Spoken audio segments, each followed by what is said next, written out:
Хүн бүхэнд өөрийн гэсэн үнэт зүйлс бий.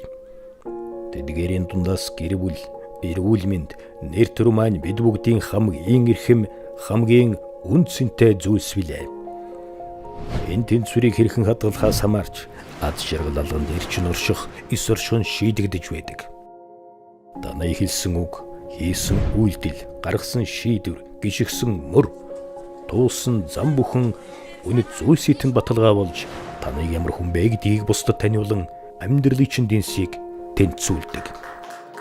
Харин үнэт зүйлсийгээ тэр орон зайд өөр буруу зүйлсийг нэвтрүүлбээс үнлэмжийн тэнцвэр нь алдагдаж үнэт зүйлсийн шилэн бөмбөлөг нүдний чинь өмнө өөрийн хагарах бол авилгад заа гэж хэлсэн яг тэр мөчөөс эхлэн чиний хийж үтээсэн бүх ил зүйлс шатаж, хийсг нь хийсч, хагарах нь хагарч, харамсахч ойртож нэг ёсондоо чи дуусна.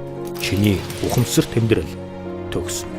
Энэ л үед та хэрхэн мандан бүхнээ авилга гихч хар бараа өнгөөр будаж өнгөрсөн одоо ирээдүгээ хамттанд сүйтгэснэ ойлгож бодорч үрсэн бүхэн эвлэж нийлэхгүйг ухаарна. Энд таныг үнэ зүйлсээ алдаж алгадаагүй, үнлэмжээ өөрчилгөж хүчлээгүй.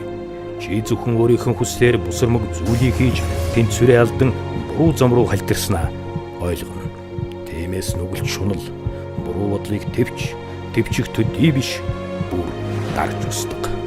Авилгад зоригтойгоор үгүй гэж хэл авилгыг таалцсан.